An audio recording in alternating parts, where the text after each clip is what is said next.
کچھ وقت ضرور لگے گا، لیکن یہ ویڈیو ضرور دیکھیں۔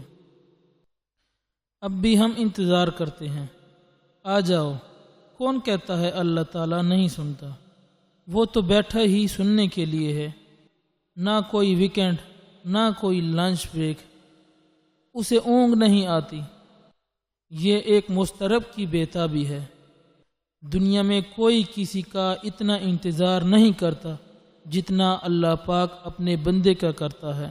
وہ کہتا ہے میٹنگ کے لیے تم کال کرو، ایجنڈا تم تیار کرو، موضوع تم چنو، وقت تم چنو، جگہ تم انتخاب کرو، اور میرا آنا دیکھو۔ وہ صحرا ہو یا دریا، سڑک کا کنارہ ہو یا اندھیرا کمرہ ہو، وہ کھیت ہو یا کھلیان، تیرا بستر ہو یا مسجد کا فرش، بس میرا آنا دیکھو، بس میرا آنا دیکھو۔ تم ایک بالشت آؤ گے، میں 1 فٹ آؤں گا، تم 1 فٹ آؤ گے، میں 1 قدم آؤں گا، تم چل کر آؤ گے، میں دوڑ کر آؤں گا، تم پہاڑوں کی مانند گناہ لے کر آؤ گے، میں سمندر کے برابر رحمت لے کر آؤں گا، اور جب تمہارا جی چاہے میٹنگ ڈسمس کر دو، بس تم آ جاؤ، اب بس کر دو۔ اب بھی تمہارا جی گناہوں سے بھرا نہیں؟ بات میرے انتظار کی نہیں ہے، میں تو ہزاروں سال انتظار کر لوں گا، میرا تمہارے سوا ہے ہی کون؟ باقی سب تو تمہارے لیے تخلیق کیے گئے ہیں، اور صرف تمہیں اپنے لیے بنایا ہے۔ یہ آسمان اور جو آسمانوں میں ہے، یہ زمین اور جو کچھ اس میں ہے، یہ سب تیرے لیے ہے، صرف ایک تو میرے لیے ہے، مگر تو ناشکرا ہے، تمہیں قدر نہیں، نہ میری اور نہ اپنی۔ میں تو انتظار کر لوں گا، مگر تمہاری کوئی گارنٹی نہیں کہ کب لوٹو گے۔ تم نے کبھی غور کیا ہے؟ جو 2 درہم کی کینچی چپل تم نے پہنی ہے، اس کی گارنٹی ہے، مگر تمہاری کوئی گارنٹی نہیں۔ کتنی مائیں اپنے بچوں کی جوتیاں سنبھالے بیٹھی ہیں، روز انہیں چومتی ہیں، مگر وہ بچے نہیں ہیں۔ کتنی بیوائیں شوہر کی نشانیاں اور یادیں لیے بیٹھی ہیں، مگر وہ گبرو جواں باقی نہیں ہیں۔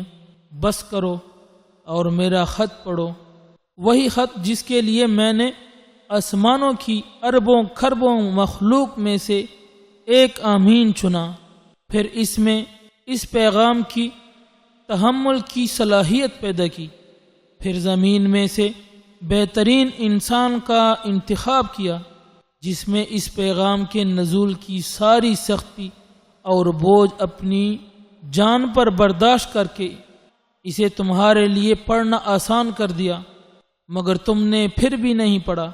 تم نے روٹی کمانے کے لیے 18 گھنٹے پڑھا اور سینکڑوں کتابیں پڑھ ڈالیں، مگر وقت نہیں نکالا تو میرے پیغام کے لیے نہیں نکالا۔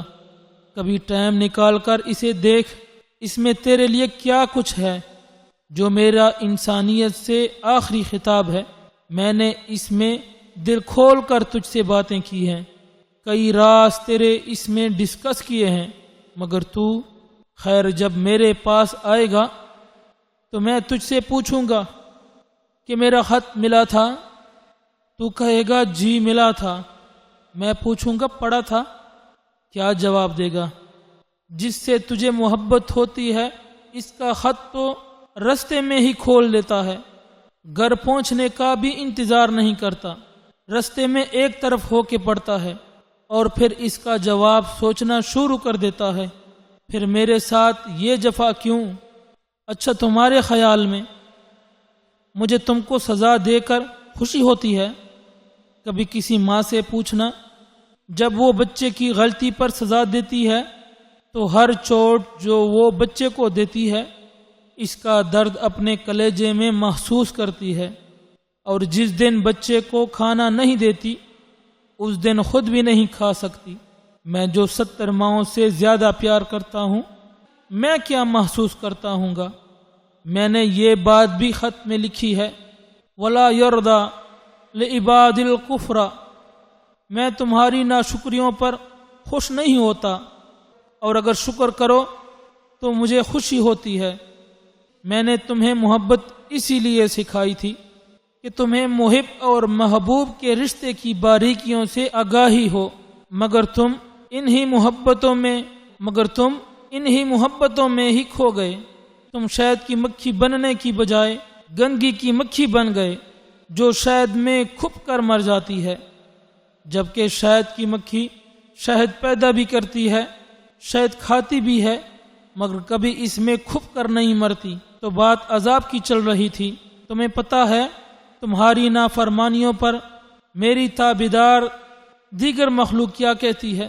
آسمان کہتا ہے اے اللہ تو مجھے اجازت دے میں اس پر اپنا کوئی ٹکڑا گرا دوں، یہ تیرا کھاتا ہے اور تیری نافرمانی کرتا ہے۔ زمین کہتی ہے اے اللہ مجھے اجازت دے میں اسے اپنے اندر دمسا لوں، یہ تیری نعمتیں کھاتا ہے اور پھر بھی ناشکری کرتا ہے۔